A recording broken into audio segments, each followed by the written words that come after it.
Sorry, we just lost you there. I don't know what happened. The phone just said disconnecting. So I'm just going to wait for people to hop back on before we start talking again. Just going to try and find the link and share the new link to the group. I'm not sure what happened there, but this is what happens when things are live. We're live. You can't say that word or bugger, can you? Or can we? Can we say? I think so. It's after 9 o'clock. Yeah. It's only kids watching. You Just can say what listen. you like. Hi. Hello, Andrew. Can you hear us? Because for some reason it just disappeared there and just kind of like went offline. I'm not sure what happened. Andrew, do you mind sharing this feed into the virtual art studio, please? Saves me doing it now. That would be great, just so everyone can find the link. Yeah. Oh, he's logged in as United ArtSpace. Yeah, we're back. We're back. If you could share the link in the virtual art studio, and then the guys in the virtual art studio know to hop back on, that would be amazing. Thank you. So sorry about that. We just lost everyone there.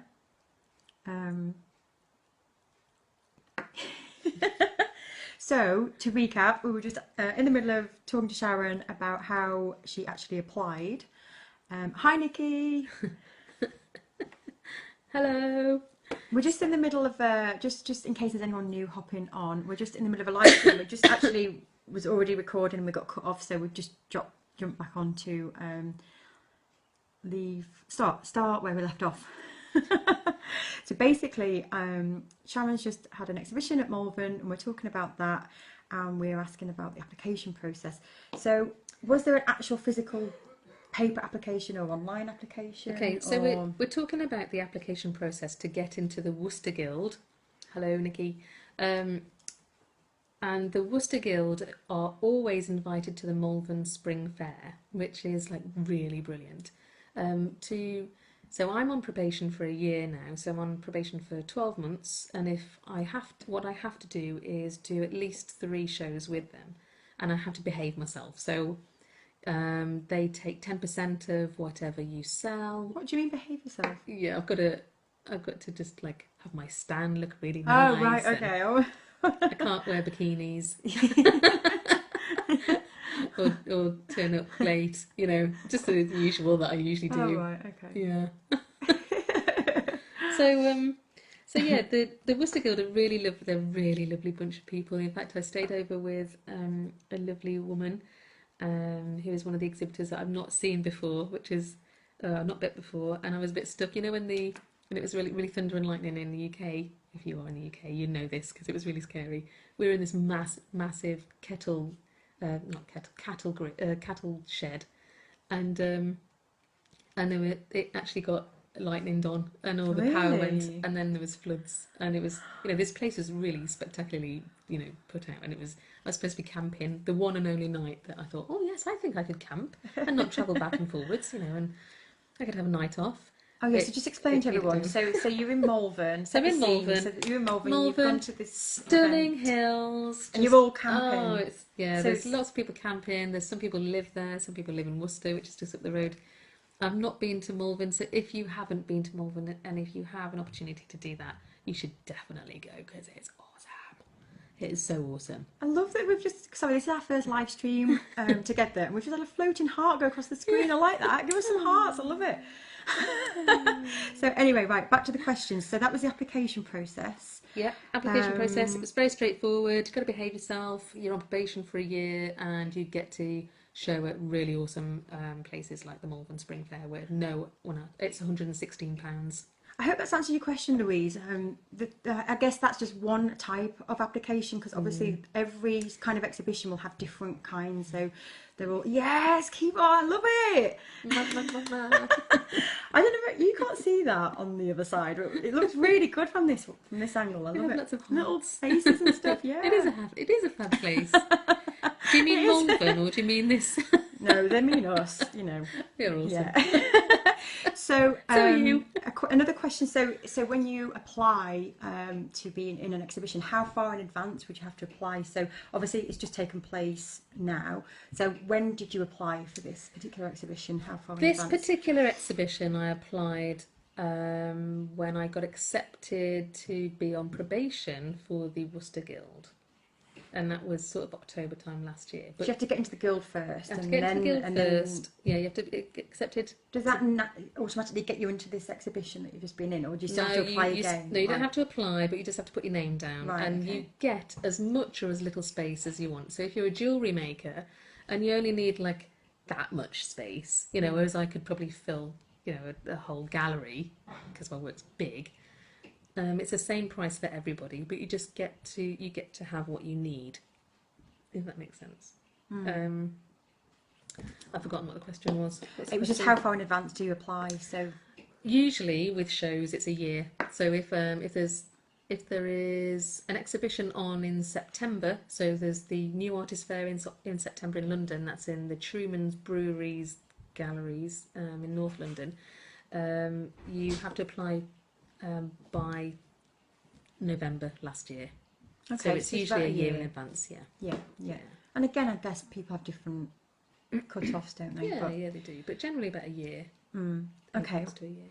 And then in this particular show, did you have, so when you put your application in a year ago, did you have to apply with that body of work already complete, or then do you spend the next year completing your work for that exhibition? How does it work? Most people are really great at planning, but I'm really not. As we both know. I'm really rubbish at planning. This is why we work. We are Michelle is the planner. cheese, yeah. I don't plan very well. I have to go with how it feels. So if I don't feel like I want to do something right that minute, or if it's not fit, because I live my life in a very different way than most people, which is great. But I think for me, I have to go with a feeling. So I usually work about 4 weeks in advance for a specific exhibition. So I work my socks off, like morning, noon, night, to make a body of work for an exhibition.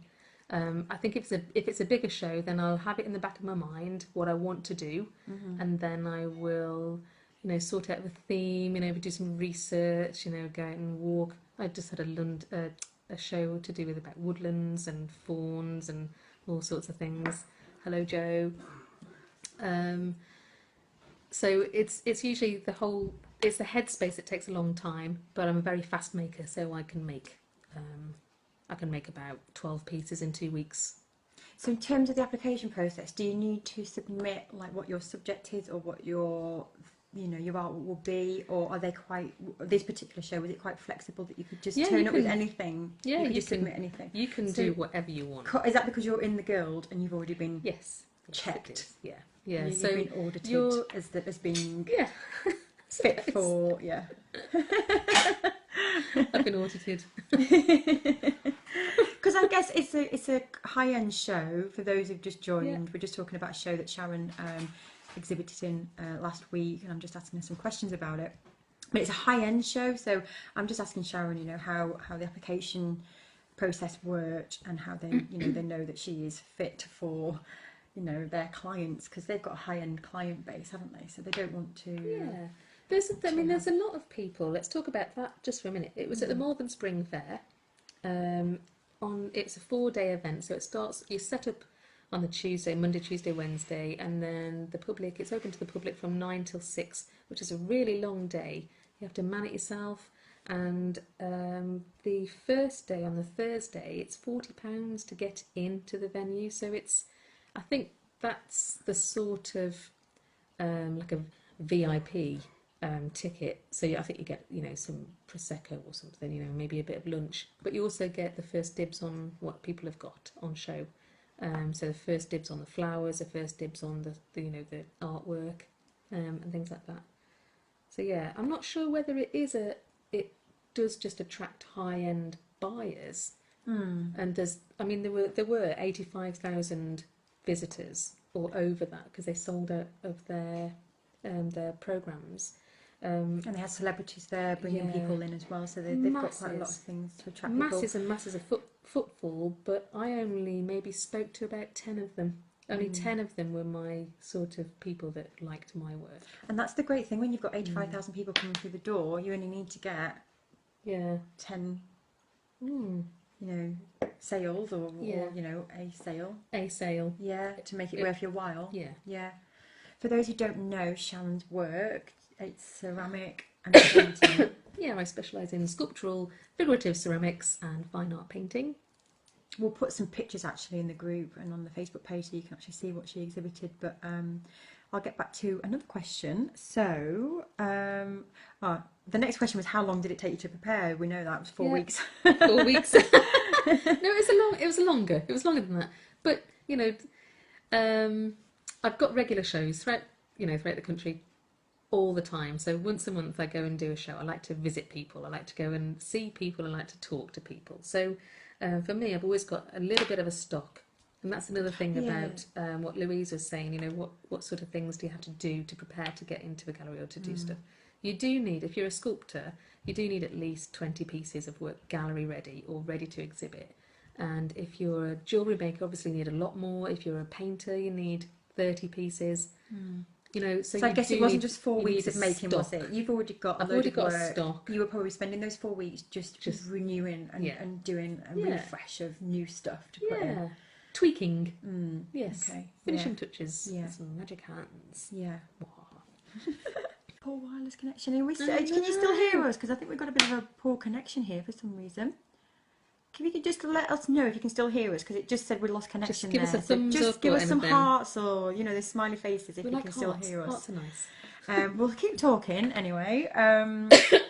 Another question was whether you manned your own stand, because I guess there's some exhibitions. This particular one, you had to. They can hear us. Thank you. Louise. Hi, Louise. You've joined. We've answered some of your questions, so you can watch the replay, and hopefully we've answered those for you. There was one question that Louise asked earlier today that we haven't answered yet, so we'll answer that now because you're on live. So, do you end up talking about your work at these shows, or is it more about people browsing? So, is it a shopping experience, or is it you engaging with them? Definitely engaging. People want to own a piece of you. They want to know why you're doing something. Yay, Jay. They want to know why you're doing something, why you are making something, what is the reason behind your work, why you're inspired. I mean, this is just from me. Obviously, it's completely different if you're a jewellery maker or if you're thanks, Lena. If you are a jewellery maker, or if you turn wooden bowls, I'm sure that the whole process is the reason why you do it. It's just the hands-on with the materials. But for me, because I'm a fine artist predominantly, it's much more about people asking you where you got your ideas from, what is your inspiration. They like to talk to you about who they find you're familiar with. So they remind them of something. I actually made 3 people cry. What? In what way? Like responding to my paintings. Oh, okay. Not really, insulting. Not insulting them. Oh, no. They looked at my work and they went, "Oh my God, it's really touched me." Oh, but that's really nice, isn't it? Exactly what I wanted. Yeah, not for people to cry, but just to have that an emotional response to your work. Yeah. I think it's a really good question actually, because I think with handmade products or any kind of products that we've made ourselves, people do want to buy from people that have made stuff, and they want to know the story behind it, don't they? And the more people can connect with why it's there and how you made it. I've been to shows before, and once I've got that story and I've actually seen them sitting there making it, I just buy it because I just think that's just amazing what they're doing. And I think it goes with any industry. I think even now people just want to buy from people, don't they? It's like the whole thing online of people doing videos. Everybody wants to buy from other people. They want to know the story behind what you're selling. And also, I think they understand that the artist has gone through such a lot to get to that point. Whether it's through university, or whether it's studying them by themselves, or whether it's through research, or really just determination. Yeah. They've got some really fantastic skills that aren't found on the high street. Yeah, we've got a question here from Debbie. How do you develop an idea when it first comes to you?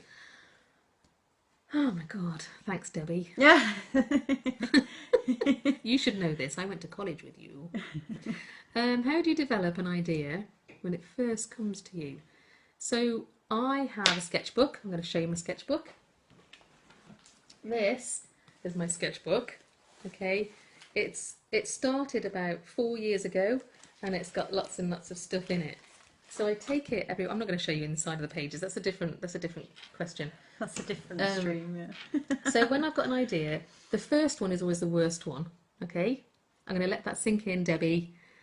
First idea is always the worst idea. So if you can develop it into like maybe extending it or sitting on it, or maybe just not literally sitting on it, as in I'm going to sit down on this idea, but maybe, because that would be weird. Well, it wouldn't be for you, but we've just lost 10 viewers there, Sharon. So how do I develop it? I have to research.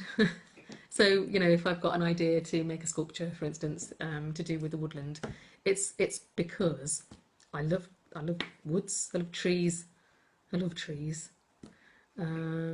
Cool. So that's okay. it. Does that Just answer your go question, for it. Debbie? If not, say no. Sam. Hi, Sam. Hi. Detail your work according to the show you are exhibiting at, or even the gallery. So, Toughie. Usually I like to own it. I like to own my work. So if I am doing an exhibition, I want it to really mean something to me. If it doesn't mean anything to me, it won't mean anything to anybody else, and I won't be able to talk about it. I won't be genuine.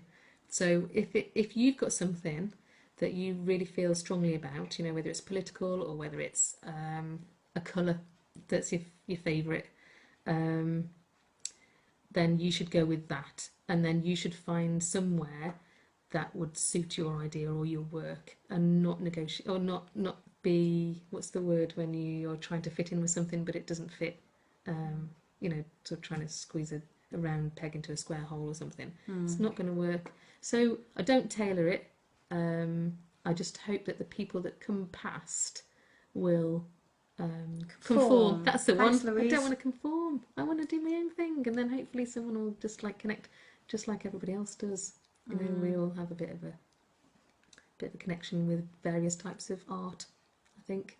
It's an interesting question, isn't it? Because there are some people that are, you know, aiming at the commercial market, and you have to adapt. Yeah. And I guess it's just there's graphics and there's a different, you know, there's no right or wrong, is there? And I think, but I think still it boils down to staying true to yourself, though. Even when you are making commercial work, you don't want to sell your soul, do you? I just don't think. I think you need to stay true to what it is, your passion, and the more you do that, and the more you're into it, you'll end up finding a place for it. Yeah. The more you're in tune with yourself and your work, and you're really into it, you'll look for opportunities, and you'll get talking to people, and someone will go, oh, I know this amazing place that would show your work.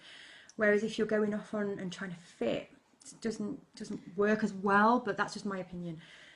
Sam's got a good point. As a new artist, it's hard not to try and chase the money. It is very hard. Yeah. I think in that situation, what do you think? I think you've got to get a balance. I think you've got to pay the bills. Yeah. You've got to have money coming in. Yeah. That's a fact. Most artists have a second job. Yeah.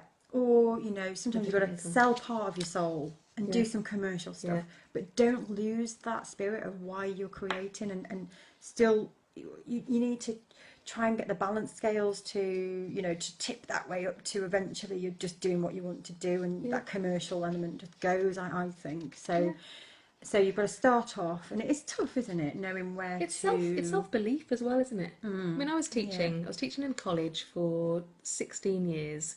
So 16 years of college. Thank you, Sam.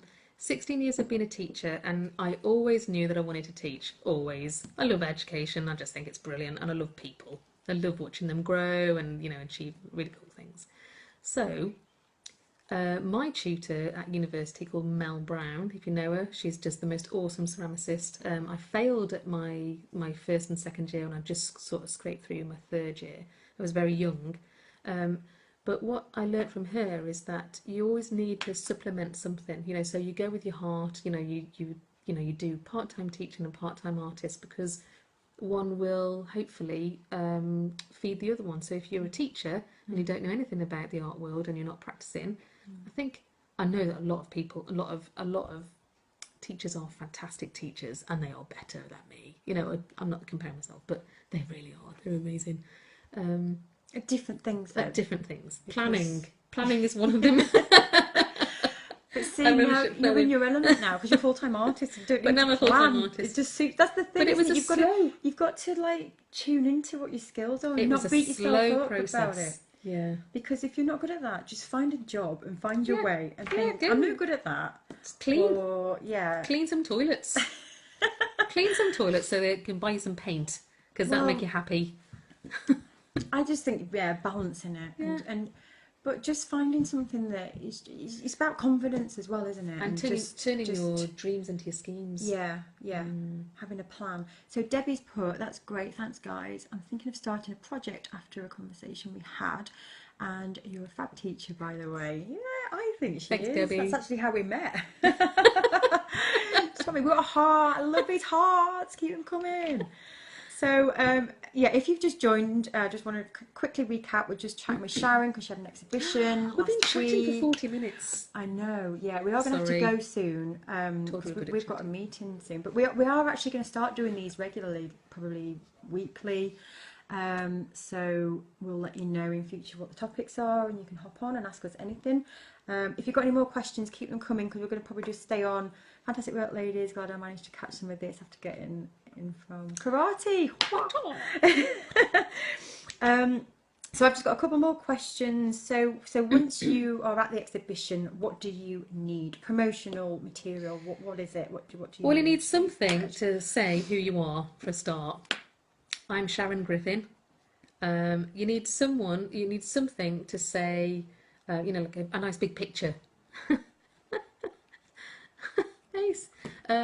You need a nice big picture, or you need something that is showing you working behind the scenes. You know, when we work and work and work, and then we present our final pieces to people, and sometimes people don't get it, or don't get the process. So if you're a painter, the first layers and the first ideas and the first sketches, and then you have to paint over it, and then you put some more layers into it, and then you put something else and something else, and then you put it on display. Sometimes it's quite nice to show the picture of you in your workshop or in your shed or in your kitchen table or wherever it is that you work. And because you're sort of almost bearing a little bit of your soul, a little bit of your personality, a little bit of who you are, and people like it. You're a human. Because I guess the people that are coming in, especially to the show that Sharon just did, don't know anything about the creating process, I guess. So the more that you can share, and give people insight, they just love it, don't they? Yeah, People who don't know anything it's about almost making. like a secret world that you're a part of. Yeah. And people go, oh, I wish I did that. Oh, I did that at school, or I remember throwing, or I remember doing. Yeah. And we take it for it's not granted secret. because we're doing it. Well, you are doing it every day. You take the process for granted, I guess, don't you? And it's nice to just step back sometimes and show people in. So we asked about manning your own stand. You've answered that one. Yeah. So we just want I'm womaning my own stand. Womaning, yes. Sorry, yeah. What went well in this exhibition? If you're going to analyse it and have a look at it, what do you think? I found it. Yeah, that was a good thing for me. And it's the right place for you. Yeah. Because I guess sometimes if you've done exhibitions and it's just not the right place, you just think, this is a bad move. This is not for me. I've not had and one my of them yet. work is not suited here. Not yet. No. I've not had one of them yet, but I'm sure there will be. I've had plenty of no's. I've had plenty of people who say, no, I don't want your work in here. Sorry, it's just not for us, or it doesn't sit. Always go for rejections and just get over it. It's just part and parcel of it. You've just got to grow a thick skin, haven't you? What went well and what I learned. Maybe it's what I learned, which is the most important thing. So every time I do a show, I always go with what I expect. So I have like a minimum of what I'd like. Obviously, like Sam said, I need to earn some money. I paid out a bit of money for this exhibition. I've spent time away from my workshop, time away from my family. Lots of to and fro up and down the motorway, and I'd like to sell something. A, to make a bit of space in my workshop or my store cupboard now, and B, to reach a new audience. So my aim, I go in with an aim, an aim of I'd like to sell something, so I'd like to make at least £1,000. £1,000 would be nice. 7 would be awesome. I'd like 7 grand. It's good to have goals, isn't it? In anything, I think you do, and I think even like in an exhibition, you've got to have a goal, haven't you? Yeah. And that'll help you set your prices as well. You've got to have goals and aims. Like, I want to make this much money. How can I do it? How am I going to get there? Yeah. So having a strategy, isn't it? And So finding that way. Yeah. You sort of do a bit of research of who's going to be there. a lot of people who have flowers. They like flowers, so I made some planters. So yes, I did, sort of compromise a That little goes back bit. to Sam's question. Yeah. Yeah. So sometimes in a situation, Did add if you to- can see an opportunity to make some extra cash, and you think, well, there's people here, and you know they like flowers, so I can quickly make these things and sell them for a lot of money. I So mean, it's not. it's in the same style of your work, so Yeah. you're not sort of going off on one. You're going to sort of work with it, Yeah. and maybe just sort of sneak in a few little extras. Yeah. I made about £150 off a few planters, which is. And you're which is right, good. it has still got to be your style, Has because to, you can't yeah. go off on No, a don't do tangent it. making loads of different pieces. Just cheating yourself. Yeah, and it's about your branding as well. That's another Yeah. conversation for another Yeah. time. You've got to be consistent, haven't you, with what you're So- selling. I went in with an aim, and then I obviously experienced the whole thing, and then I came out learning something. So I've always come back with an idea of what it was like to be at the Malvern Fair. I've not been there before, not been in Malvern. I don't know the people. There's a lot of people who are very wealthy, and they thought that my work was very cheap. And there's a lot of people who thought, it's just out of their budget. Will you do a stream about pricing work as well then? Yeah, that would be a good one. Yeah, do you want definitely. about that? Pretty please. Okay. Because you Seems said that's nice. please, yeah. It is a hard subject. We can't, better not start that one now, because it'll go. Louise, on don't for a while. ever feel torn between making what you want to make. I always make what I want to make. I don't ever compromise on that. Yeah. I don't want to make it. I don't. I wouldn't advise anyone to do that in no. any decision in life, Just because don't. It's even in someone your else's job, set of do a rules. job that you want to do. Yeah. And Don't if you do can't, one that you if you can't, or if it's a temporary job, I think that's okay. Yeah, as long as yeah. you've got some little steps. There's got to be a long-term goal, though, to a get scheme. you. Yeah, A dream.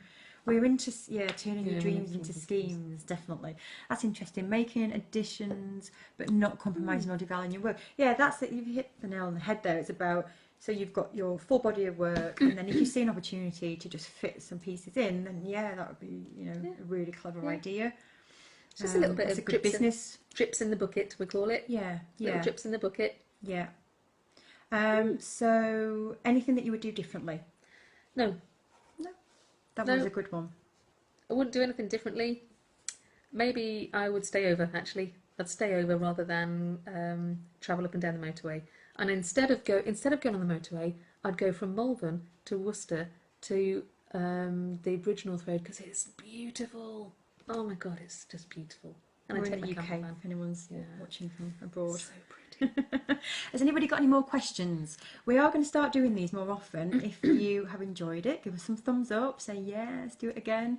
You don't have to. We'll start doing some Q&As. I'm going to actually do another live stream on. Cool, they're all coming. I love it. Like these things like pop up on our screen and they're floating around. It's so cool. What is that little thing that just goes beep? I don't know, it's amazing. Anyway, sorry. I'm going to do another live stream probably at the weekend to talk about things that you want, because we are developing courses at the moment. We've got loads of freebies that we're putting together. Between Sharon and I, we know a lot. So we're going to put together stuff to help you. So I'm going to do another live stream at the weekend to chat about what it is you want to know, what it is. It might not be the weekend actually, because I want to get some more people on the list so we can get like a good load of artists on board. So it might be in the week, but it's coming anyway, that next live stream. Thanks, you've both been great from Jay. That's interesting. What does that do? Do it again so we can see it. It's sort of just like a little, it looks like a... But anyway, if you've got any more questions, let us know. We're going to hang on for 2 more minutes and just see if there's anything. If not, we will be back in the group in a few days to chat to you. So I think that's it. There's always a bit of a lag. Thank you very much, We're about Jay. 17 seconds ahead. So thank you for listening. You can Thank watch you the very replay. The much. replay is in 2 parts because we got cut off. So so make sure that you watch both and you can catch up on that, and they'll be saved on the United ArtSpace page. So thank it's you. the face. It's people's faces. Okay. Oh. Oh yeah, I get it now. Oh, Yeah. thank Cool. you. Right, see you guys. Take Thank care. you. Bye. Hope you found that useful.